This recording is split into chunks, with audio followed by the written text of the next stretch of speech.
How's everybody today? Y'all keep eating and don't pay a lot of attention to me. I hadn't got no notes. All of it's by memory, and so it's gonna be short, I'm sure. But everybody knows me. I'm Dennis Small, and if you don't know me, I'm Dennis Small.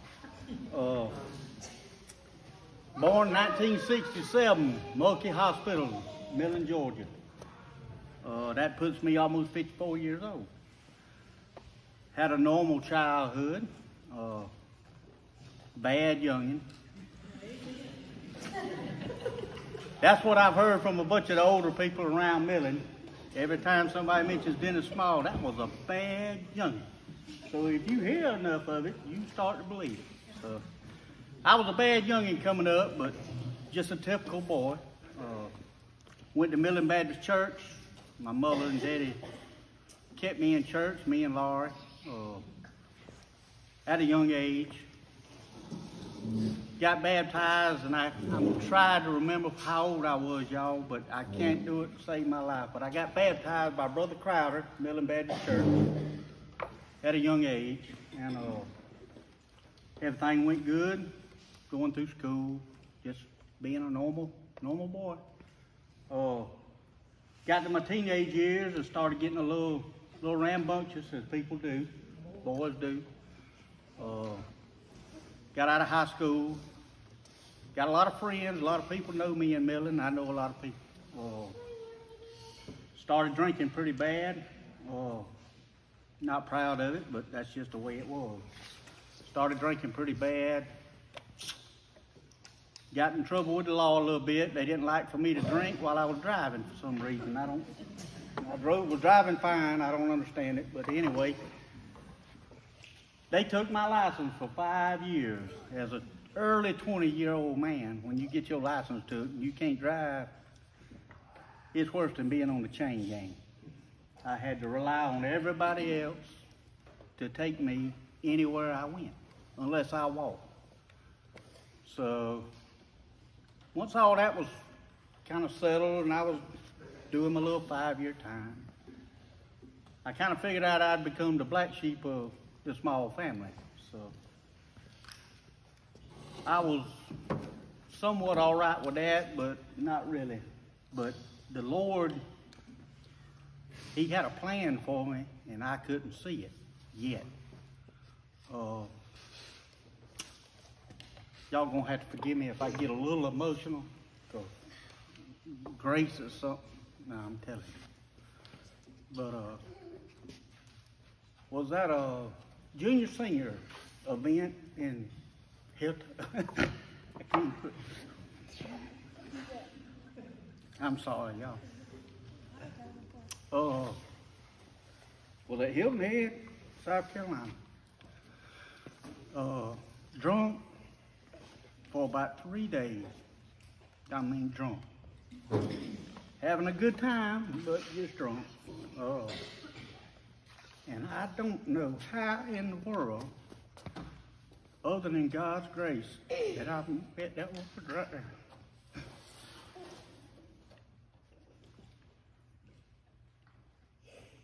But that's what it was. It was the good Lord sent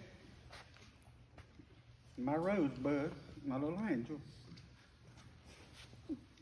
for what I had figured out to save my life. Because I felt like I was going, later on I just knew I was going to die as a young man.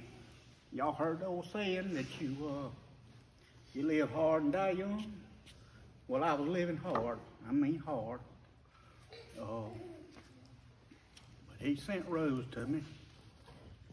And we dated for 3 years, I think. And she put up with me for 3 years. I kept on drinking a little bit, and for a while she would go to parties with me and stuff like that, and she kind of started leading me off of that. And again, that was the Lord working. Got married in '92. If we can live till February the 1st of 2022, that'll be 30 years.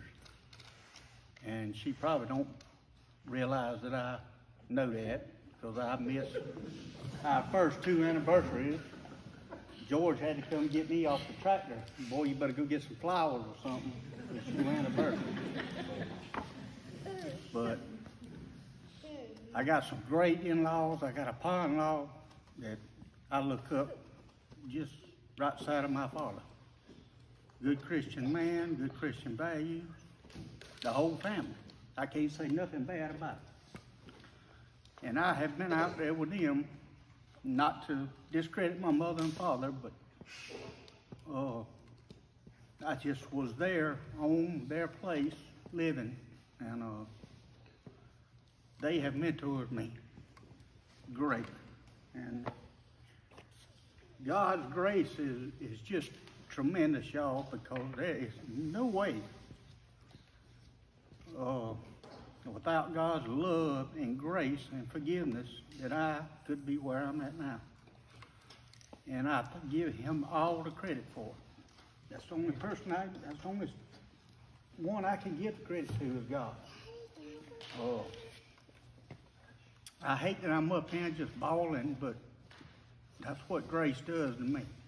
It tears me up. Been going to church here for probably a little over 30 years. She dragged me to church and I come.